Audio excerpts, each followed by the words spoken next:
Welcome to Namaste Today, a happy way to start your day. I'm your host and spiritual life coach, Sensei Christopher Witecki, psychic astrologer, and your friend.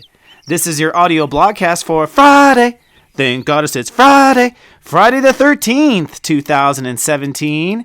Welcome, my soul family, and Namaste. Well, friend, it has been an emotional up and down week. And ironically, today is Friday the 13th, a day that we have culturally always feared. That superstition goes way back in time. It's an interesting story in itself. But today, Sensei says, it's all good.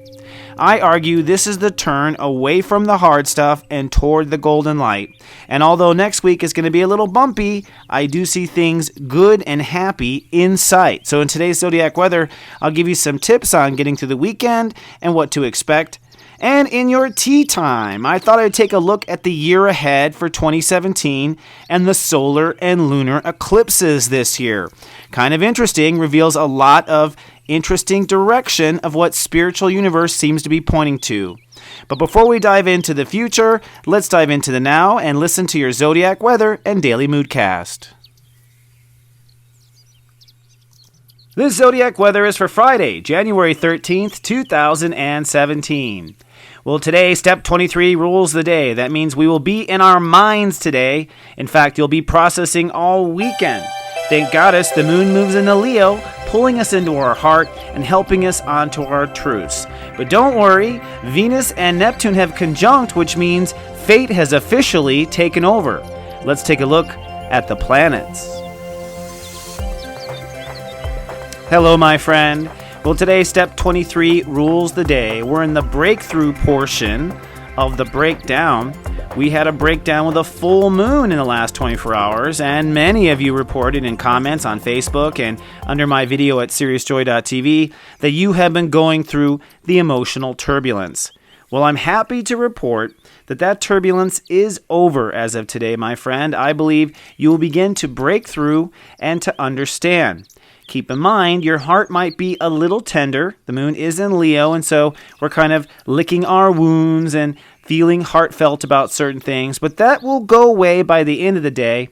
And through the weekend, that moon in Leo is going to guide you to where you truly belong and your final decisions. Each of the 12 zodiac signs is really going to be meditating through the weekend on a final commitment. Perhaps you've already made the commitment, but the future is now coming into focus. And if you're still putting off a commitment, well, Monday is your deadline. By Monday, you will need to be committed to where your direction is in life, all of the big decisions that you have, so you can open up to really floating and going where you belong. That's what Aquarius will be. Once we have our mountain set, we can float high above the mountain and see the big view. So today and through this weekend, it's kind of a final check with yourself to make sure you're heading in the right direction. And I think with the moon in the Leo, as long as your heart loves the idea, your heart is happy with the direction, if you genuinely feel a joy with your decisions, you, my friend, are on the right path. But have patience. The planets tell me it will take pretty much the rest of the month, another 2 weeks or so or more, until everything really starts to settle where it belongs. This is the planning period. This is the decision-making period, but not necessarily the fall-through. So have patience. In fact, today, Venus is conjuncting Neptune, which means we are opening up to a new spiritual level, each and every one of us. And this is a well-deserved level. I've been doing a lot of readings in the last few weeks, and let me tell you, everybody is dumping their spiritual karma now. And many, many people are now ready to set their face out in the world karma-free. Karma-free meaning you're no longer carrying your past life baggage. You're no longer projecting your past onto your present. And I think Venus conjuncting Neptune is the first day today of that karma-free future. But there's still some healing. Mars is at step 19 in Pisces, and that means that we are manifesting a new benchmark. But as Mars crosses over Chiron in the next few days, we're going to be healing some major points that maybe keep us from going out there. So the point is, you may feel healed, but you may not feel ready to go out there and get them like a tiger. That's okay. At least we have our footing and our foundation. Now, Mercury is at step 0 Capricorn today, so today is another day of mostly feeling, not necessarily having your logic, and that's super important. Today and through the weekend, you want to feel if everything feels right. We can bring logic in later. We want to feel differently about ourselves. You want to feel differently about where you're coming from in life. And you want to go ahead and elevate your feelings to the new plateau. That's the only way you will know if you're making the right decisions, is if it feels correct and feels like a part of where you belong. So try not to be judgmental. Don't expect concrete answers, but definitely intend to feel through the weekend and make sure you're on the right place. Now, in particular on Sunday will be your day to spiritually connect. On Sunday, expect to be spiritual, but very emotionally sensitive. In fact, you might be easily triggered on Sunday. That's because on Sunday, it's kind of the last day for feeling through any errors in the plan.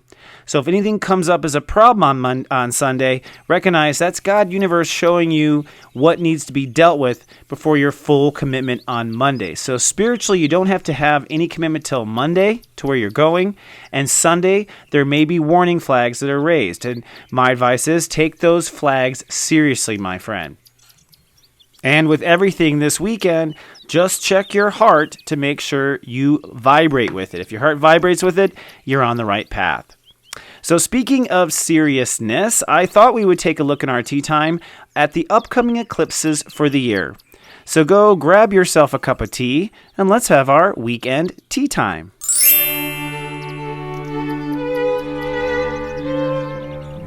Good day, my friend, and welcome to our tea time. Today's tea time topic is 2017 megadates. And a megadate is a date where the story turns in our life. And I'm looking at some megadates for this upcoming year known as the solar and lunar eclipses. Any eclipse in life is a megadate. It's when things do radically change. And if you follow eclipses, if you're an astro nerd like me, you'll notice that there are avalanches, there are earthquakes, there are geographical kind of phenomenon that happen around the eclipses that even the Earth itself is affected. Well, this year, like every year, we have 4 eclipses on the book, and it's interesting to see what will change and how, because from my perspective, an eclipse is one of those areas where God sort of interferes with free will. In fact, what's interesting in natal astrology is you can look up what we call your prenatal solar and your prenatal lunar eclipse. Your prenatal solar and lunar actually occurred while you were in the womb with your mother. So while you're in the womb and while the woman is pregnant, there is a lunar eclipse during that pregnancy and there is a solar eclipse during that pregnancy. What this does is actually endow the soul with extra energy or a spiritual deficit, kind of a pockmark, which is what lunar eclipses are. And this dramatically affects the baby's story. So we can tell some of the hang-ups of the child and some of the extra strengths of the child by looking at the prenatal lunar and prenatal solar eclipses.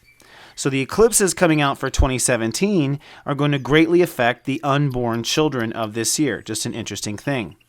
Now, it's my personal belief, just going further on natal eclipses, that the solar eclipse is a lifetime astrological sign that you once lived. So I think the eclipse that we have, our solar eclipse, is literally endowing us with a past life awareness of being another sign. So we literally have 2 sun signs, your sun sign of your birth and your solar eclipse, which is a second sun sign kind of operating in the background of your personality. This is why a lot of people get confused with looking at just their sun sign. They don't realize they have a whole nother sign that's operating. Plus there's your rising sign as well, another whole story for another day. The lunar eclipse prenatal kind of creates a pockmark and creates a banana peel where the soul will slip over and over and over again. It's where the soul is emotionally blind to their life and what they can't see. And this is usually as a result of everything they can see creates a spot you can't see. And so the lunar eclipse tells us astrologers where the soul has to literally waken up. So moving into 2017, we will have 2 solar eclipses and we will have 2 lunar eclipses. That means we will have 2 solar eclipses where God universe endows us with extra energy, pouring energy over the top, which kind of imbalances or throws all of our scales off a bit. And the universe will create lunar eclipses in 2 spots in the astrological chart, which means the universe will fracture or break 2 points in our consciousness. And believe it or not, our eclipses begin as soon as February. In fact, the first eclipse will be a lunar eclipse on February 10th, 2017. And this is a lunar eclipse basically in Aquarius. And would you know, it's at step 22. Now, going back to the definition, step 22 is a quantum step. I've taught you that for a long time. In fact, step 22 is the highest degree in the Aquarius energy. And so that means the highest degree in the Aquarius energy will get hit in the highest degree. The way I interpret that is something very high up in the Aquarius energy is going to completely collapse and change dimensions. And Aquarius has to do with our long-term planning. So put down in kind of simple terms, on February 10th, the full moon lunar eclipse, in my opinion, is going to make some future plan of yours, something you've been planning your entire life, fall apart. And part of that was probably because the original vision was meant to get you to this point, but you probably weren't meant to go all the way to the end of this vision. You were only obviously meant to go to this degree. So I am expecting some sort of future plan that we all had, including international, okay, including political, including, even with war and whatnot, something that we had always been aiming for suddenly ends. I guess a good analogy would be, for instance, in politics, suddenly the Cold War will be over forever. We suddenly wouldn't be afraid of nuclear war, and the whole world's like, oh gosh, well, if we're not afraid of nuclear war anymore, then what? So expect the bottom to fall out of something on February 10th. Then later on, February 26th, just 2 weeks later, we have a solar eclipse in Pisces. So God karate chops some big plan we had, and then literally we have an eclipse that gives the Earth extra God Pisces energy. And this solar eclipse will be at step 8 Pisces, which means that we will create and fortify some spiritual decision.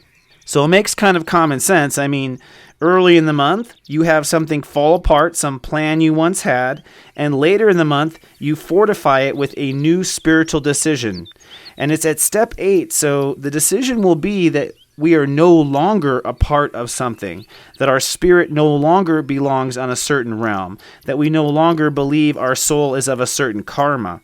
So whatever this is, it's very interesting. February, I would say, is very much about breakdown and making this a spiritual decision. Well, we are leaving this, or we're going to move away from that and create this new baseline spiritual tone with ourselves and with the world.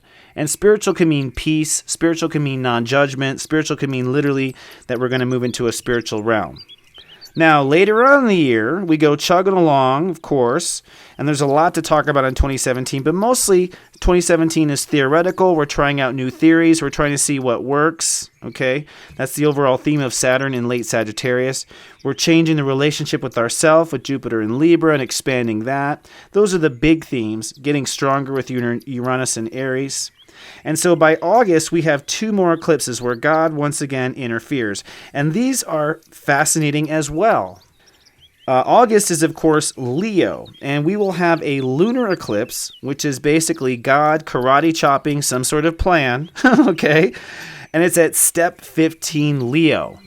Step 15 Leo means that we will lose or something our heart wanted, literally. And this is literally kind of like the baby losing its candy. I'm not really looking forward to this particular one. It could be a bad sign for world peace also, just so you know, because literally 15 degrees Leo is like the sweetest, most loving vibration I can think of. I've met some step 15 Leos. They're just wonderful. It's like a Libra Leo energy. And so that tells me that something our hearts once wanted will be taken away. So this is kind of a theme. Part of our big picture plan in February, and then something our heart wants taken away from us. Now, this is not necessarily a bad thing because our heart might have been wanting these things for the wrong reasons. And so we might have the option take away from the baby just so that we can focus on what our heart truly wants. And that's actually, I think, exactly what God's doing, because the solar eclipse that happens later that month is also in Leo. So after God takes away this kind of candy, we literally get candy. In fact, the solar eclipse, which is the extra boost of super good energy, is at step 28 Leo, which literally means God will be letting everyone's heart's wishes be manifested. Incidentally, at that moment, I checked out Jupiter. Jupiter will be at step 20 direct in Libra, and that's after having Jupiter gone retrograde in Libra. So what that means is that at the end of August, some wish that we want with our heart is being fulfilled. And with Jupiter at step 20 Libra, it tells me that we are going to feel like it's a whole new day being ourselves. So I'm sure it does feel different when you win your own heart's lottery. So it looks like, my friend, looking at 2017 ahead, we have some spiritual turbulence for this year. It looks like that we're going to have to change our plans. Some big picture idea we had is going to fall apart in February. In March, by the way, Saturn conjuncts the galactic center, which means we'll all be told what our real mission is, whether we knew it or not. And then in August, something our heart wanted falls apart, only to be replaced by something greater that our heart wants. So it's an interesting year. It looks like there'll be some loss, but it looks like in the end, it's all gain. So be positive, my friend. All right, dear friend, that concludes our Friday and weekend tea time. I do want to put out there, if you're not aware, I have Megascope Monthly MP3s, and I'm getting great feedback from people who have purchased and downloaded these. They're available in all 12 signs at SiriusJoy.tv, and it's literally a 20-minute or more guidance of the entire month and giving you some sweeping themes for your sign. Considering we're making so many changes, don't go in without some light behind you. I hope you have a great weekend. Remember, I love you, and live, love, be.